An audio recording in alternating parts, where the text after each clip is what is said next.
Up next on the Scouching 2025 draft recaps, we're looking at the Anaheim Ducks. Another one of these teams that has been in the basement for quite a while. They've drafted a ton of players across a very wide gamut of playing styles. And the Ducks started things off at 10th overall by doing something that makes a ton of sense in drafting Roger McQueen. Pat Verbeek is very well known for liking big, strong, physical players. That's not all there is to Roger McQueen either. I had him ranked a little lower. The chatter about him in the WHL playoffs was not very good. His prognosis injury-wise, it just didn't seem that promising, and taking a risk on him in the top 10 didn't make a whole lot of sense to me, and I was cooler on him, but that really just comes down to my preference for injury risk. If you're the Anaheim Ducks and you've drafted about 800 times in the last 3 years, you can afford to take some risks. Roger McQueen is an interesting bet on upside. Last season, I didn't really see a whole lot out of McQueen going into his draft year that really put him as high on my board as others, and then watching him this season, I did see the physical play. There was some good small area playmaking here and there, some interesting skill on the rush. With the puck on his stick, he was just a little more clunky than I expected, a little bit soft under pressure on the rush as well. While he threw a lot of hits, I found they were often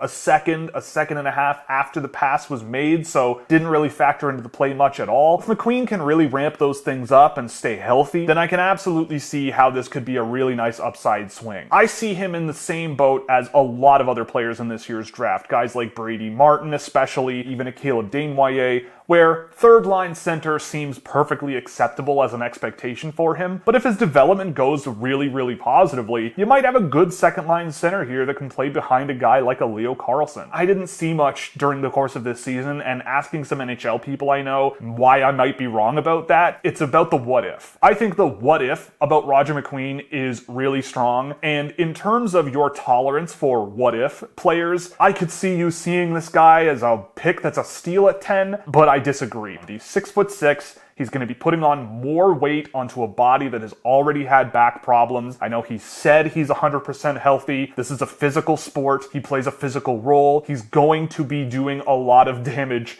to his back, and that just spooks me in a top 10 pick. For the Anaheim Ducks, I think it makes sense, and especially when you look at who they picked next, because at 45th, they drafted Erik Nilson. It's almost a meme at how much I loved Erik Nilson this year, and if you want a legitimate case for a player that in terms of development could turn out extremely well in this year's draft class, I really believe in this kid. He is wire thin for his size at this age, and that's going to need to change. He plays a style of play that really requires a strong base, a lot of strength. He is an energetic player. He plays with a lot of pace and a lot of physicality that I just love. He's got such a great map of the ice. He's an excellent passer. He does pretty much everything extremely well on paper, except for offensive zone play. He is a player that I could see developing really, really well into an exceptional third-line center one day. If the offensive game comes a ways from here, I could see something more out of him. I had him in the top 10. I know that's a hot take. I'm well aware. We're projecting players 5 years out. There's a chance that he's just a really good SHL player and flames out in North America. I accept that risk. The way he sees the ice, the way he uses line mates, the way he can create offense when he does try, he could be really good. I really loved this pick for Anaheim, just as a matter of growing, getting stronger, and the stronger he gets, in my opinion, the better he will be with how he plays the game. Yeah, he didn't score as much as some of his teammates this year, but it's not for lack of trying, and I think a lot of those issues would be fixed by just getting a little stronger, because watching him play in Hockey Allsvenskan this year, he looked really good there too, and that's men's league hockey. I'm a huge fan of Erik Nilson, and at 45, it's an easy pick for me. 60th overall, they drafted Lassi Bullus out of Finland. This is a guy who is skilled out the wazoo and has a pretty good shot as well. I don't really buy his NHL likelihood because he does just really rely on his hands and confidence to do a lot, and I think that's why he had a bit of underwhelming production this year at the Finnish Junior League. When I watched him in Liga, I felt he was behind the play a lot. He was chasing play defensively a little too much and falling behind, but that's not a death sentence. And if you're making a development case and you want an offensive defenseman, I see the argument around Bullus. He's a player that wasn't on my list because I just felt the road was too long to get there, and there were just defensemen that I liked a little bit more, but I see the logic. Third guy you draft, you bet on the skill, you bet on the upside, and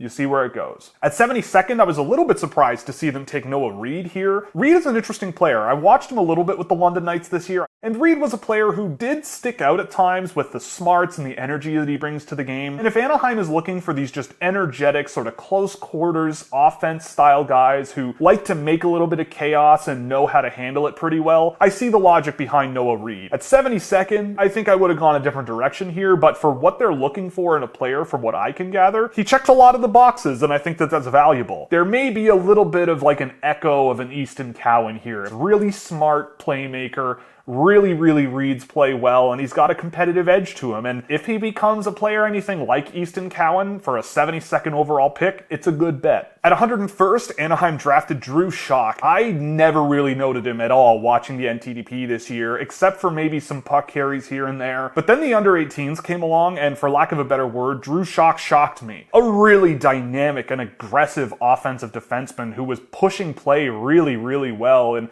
really quarterbacking play on his own really effectively, which I did not really expect. His NTDP tape that I saw showcased a lot more of his limitations defensively than the under-18s did. It was a much more challenging environment there when he was playing like college teams and other USHL teams rather than very weak competition at the under-18s. But if you can develop the fundamental baseline tools there and raise the floor of his game, he could at the very least become an interesting college defenseman. Just a couple picks later, at 104th, they drafted goaltender Elijah Nuenfonder. He's been a mainstay on the Swiss national team. I've liked what I've seen out of him. Video availability for the Swiss Junior League is pretty limited. He seemed to have an okay season. He's got some decent athleticism. He did have a pretty rough couple outings when I watched him internationally, but goaltender, you leave him overseas for a while, or maybe he comes to the CHL and plays a couple of years and you can see what he can do, see where he is in a few years, and maybe you get something. At 136th, they drafted definitely an Anaheim Ducks defenseman in Alexis Matias. Matias is big,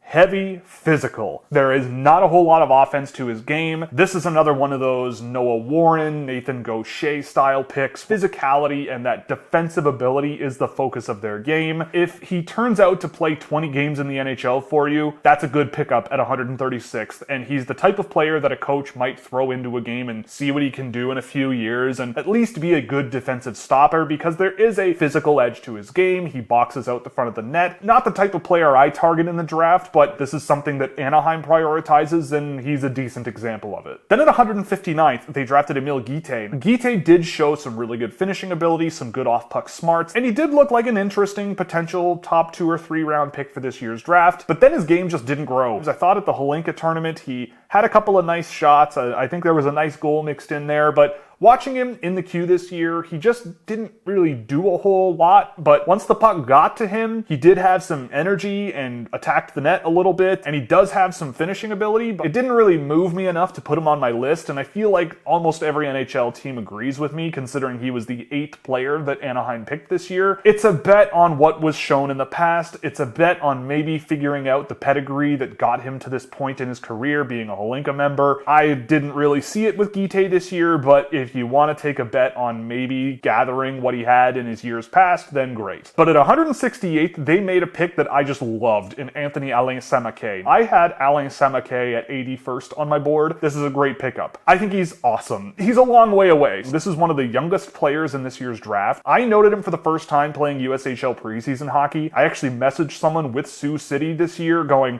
"Who is this guy?" And he goes, "I don't even know who he is." So that's where he was starting from this year. The story behind Alain Samake is one for him to tell if he hasn't already, but it is a very interesting one, filled with ups and downs that have got him to this point. And I've never met him, but I have heard that he is a wonderful young man and has been through a lot in his life to get to this point. To just get drafted at all, I think, is a massive achievement considering where he was a year or two ago. I love the player though. The skating ability and the flashes of skill, the offensive zone creative ability at times was really impressive, and I would love to see it nurtured a little bit more. He's got great range, he can cover ice really well, get to loose pucks, and had some really good defensive metrics in the games that I did. It's just his passing accuracy, the vision, the adapting to pressure, the on-puck stuff outside of the offensive zone was really hit or miss with him, and I think that that's the biggest thing that needs to change. But if you could get him the puck in the offensive zone, he did have some really threatening offensive moments. He's a long-term bet but I do think there's upside in Alexis Matias. I am so happy that he got drafted. I can't say enough good things about him. The development path is very long, but if it works, this could work out to be really, really nice for them, especially for 168th overall. And then at 200th, again, they drafted one of the youngest players in the draft in Brady Turko. This is a player that I think flashes some really interesting moments finishing in the offensive zone. He's got a bit of energy and a bit of pace off the puck, finding space, getting into it, attacking the net. He may be one of these guys that has a very productive junior career, looking back on it in a few years, but may just not crack it enough in the AHL to play a scoring role in the NHL, because I don't know if he has that bottom six style of play right now, but he does bring a sense of energy to the game that should help him out a little bit. And if you're going to make an upside bet on someone really, really young, he's fine. There's some interesting skill there, some good finishing ability. I think a couple of good years in the WHL,